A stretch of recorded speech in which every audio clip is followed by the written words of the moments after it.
The story begins in New South Wales, Australia, where we meet our main character, Grace Jennings. Right from the start, the movie doesn't follow a straight timeline, it jumps between the past and the present. This works really well in the film, but it can make things a bit confusing, so let's break it down by looking at both timelines separately. Grace returns to her hometown after her father's death. She had been living in the city for a reason that we'll find out later. When she visits the morgue to see his body, something feels off. She barely shows any emotion. It's clear right away that their relationship wasn't exactly close. Later, Grace goes to the church to collect her father's belongings, and then she visits the old house where he used to live.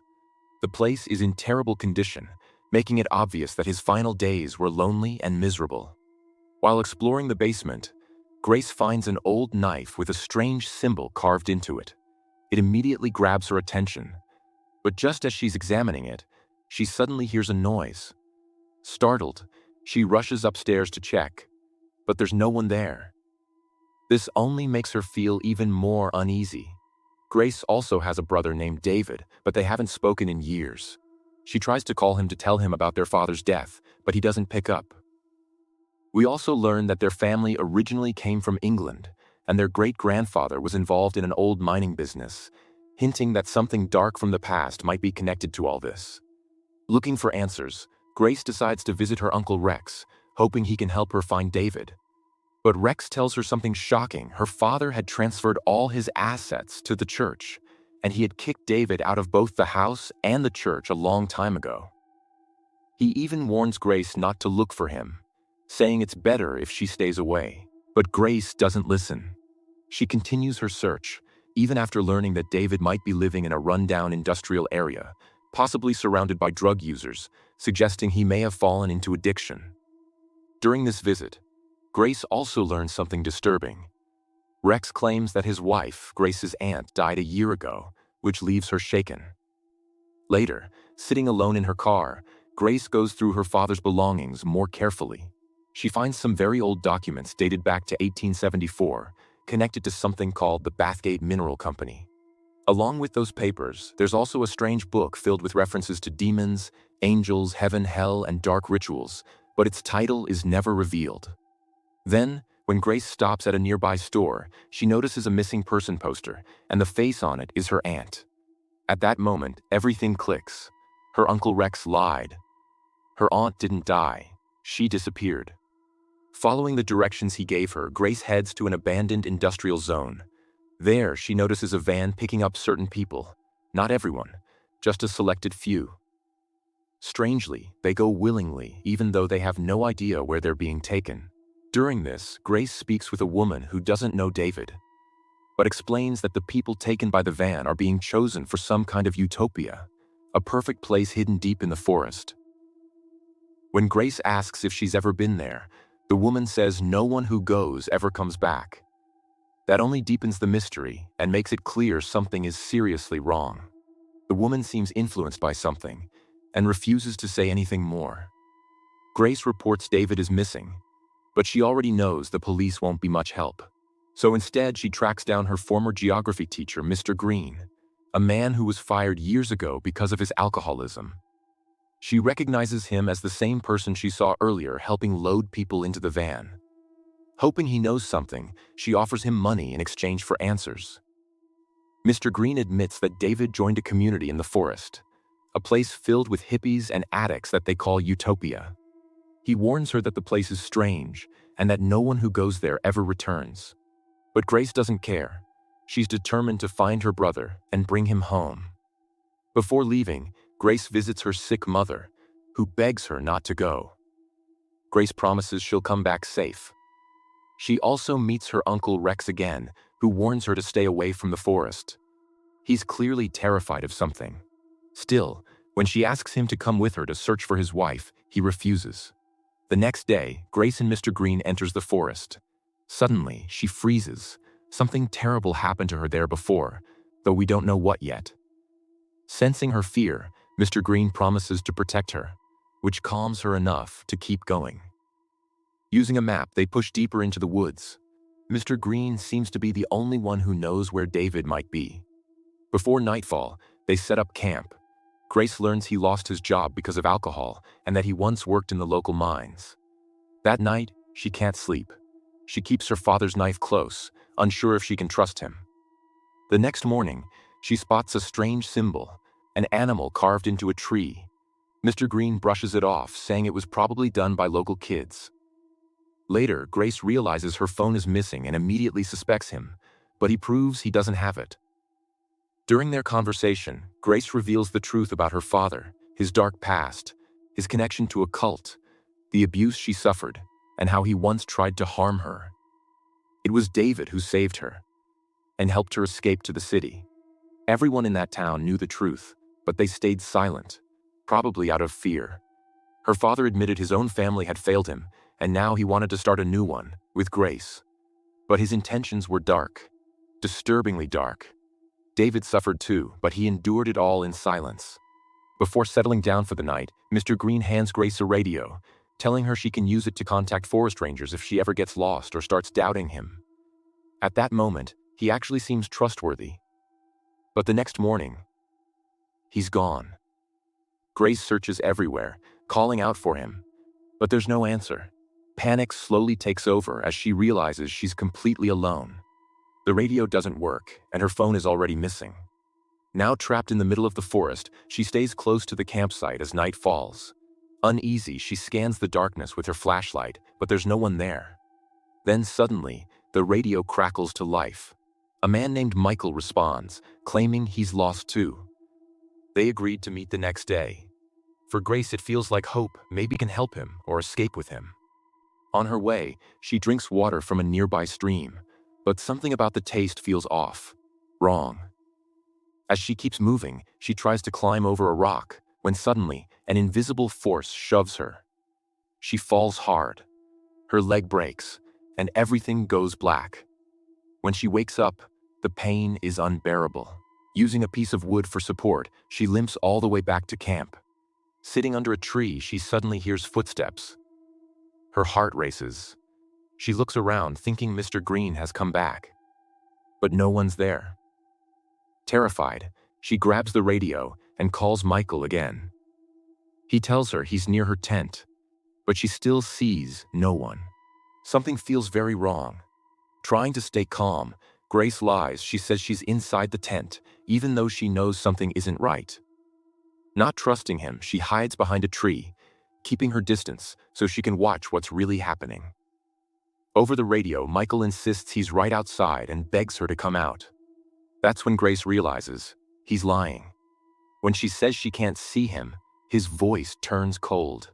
He says he can see her at that moment. Pure fear takes over. Grace realizes the truth. Michael isn't real. Something else is out there. Something invisible, watching her. Something dangerous. Later, completely shaken, she falls asleep inside the tent, but nightmares haunt her. When she wakes up, she finds a family photo lying outside, every face scratched out except hers. The threat is getting closer. Alone and terrified, she can feel it now. She's not really alone. Something is nearby. Watching. Waiting. The fear overwhelms her, and she passes out again. When she wakes in the middle of the night, the forest is dead silent. Too silent. Then suddenly, the radio starts making noise again. Drawn by the sound, she follows it with her flashlight until a horrible smell hits her. Rotten. Sickening. And as she gets closer, she finds it. A decomposing body. The sound of the radio is coming from somewhere nearby. As she checks the ID on the corpse, she reads the name Michael Steve. That's when it hit her. The man she had been talking to was dead the entire time. That realization makes everything even more disturbing. Suddenly, the radio crackles again, and Grace notices something moving in the darkness. She instantly switches off her flashlight and hides behind a tree, shaking with fear, trying not to make a single sound. Moments later, a figure carrying a burning torch walks past her. She can't tell if it's a real person or something else entirely. And that uncertainty only makes it worse. Grace stays completely still, terrified of being seen. When morning finally arrives, she uses a piece of wood to support herself and keeps moving forward, injured, exhausted, barely holding on. After a while, she reaches the entrance of an old mine, abandoned for years. She hesitates, then decides not to go inside. Instead, she changes direction and follows another path, eventually arriving at a lake. On the other side, she sees a group of hippies and drug users gathered together. But strangely, she doesn't even try to ask for help. It's like something is controlling her actions, then suddenly, everything turns violent. A group of people wearing mud masks appears out of nowhere and brutally attacks them. One by one, they're killed, right in the middle of an eclipse. Frozen in terror, Grace suddenly realizes one of the masked figures is standing right behind her. And she didn't even notice. Then, everything goes black. When she wakes up, she's tied to a tree, completely unable to move. Another man is tied nearby, and several bodies hang around them, making the scene even more horrifying. She tries to call out for help, but the man doesn't respond. He's unconscious. Then, slowly, a masked figure approaches her. Grace begs for her life. She says she only came looking for her brother David and promises she won't tell anyone what she saw. The masked man says nothing, but walks over to the other prisoner and removes his hood. It's Mr. Green. The shock is too much for Grace, and she faints again. When she wakes up, Mr. Green is conscious. She immediately demands to know why he left her behind. He apologizes, clearly filled with guilt. When she questions him about the map, he finally admits the truth. He knew they would end up here. Because these people were waiting for the right person. Not long after, the masked group returns to remove the bodies. They notice one of the victims is still alive, and they set him free. That's when it becomes clear. This is all part of a ritual. The survivor isn't spared, he's being chosen to become one of them.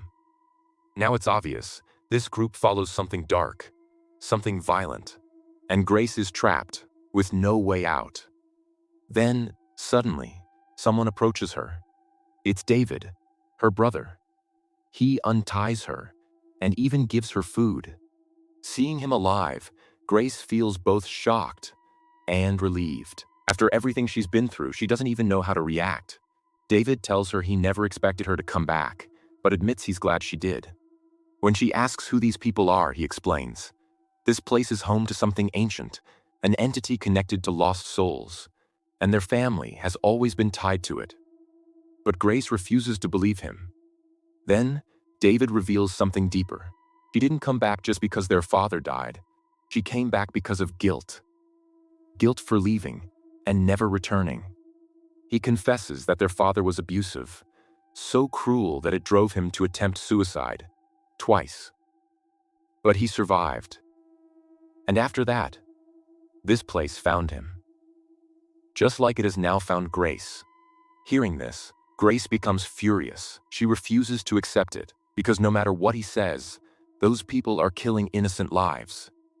But David coldly tells her this is her real home now. There's no escape anymore. The entity will always be watching, and if she wants to survive, she'll have to serve it, just like the others. Grace immediately refuses. David simply says, "Time will reveal the truth," and walks away. Soon after, despite being badly injured, Grace drags herself toward Mr. Green, trying to free him. But suddenly, a masked man appears and brutally attacks him, over and over until he's dead, making everything even more hopeless. Terrified, Grace tries to run, but there's no way out. That night, she's taken to a ritual. She stands in front of a blazing fire, surrounded by cult members, and then something terrifying happens. Her broken leg starts healing on its own, while she still holds her father's knife, marked with a dark symbol. In the final moments, she's forced to enter a cave deep inside the old mine. Inside, she finds David again. But suddenly, a noise startles her. Out of pure instinct, she turns and strikes with the knife, and accidentally kills her own brother. She's left in complete shock. But strangely, David dies with a calm expression, almost like he was expecting it, like he accepted his fate. And that's when the horrifying truth is revealed. Everything was part of a larger plan. The cult had been trying to complete this ritual for generations, but they always failed. because no one could sacrifice someone they truly loved.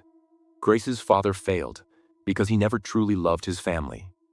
But Grace, without even realizing it, did exactly that. And that's what makes her the chosen one.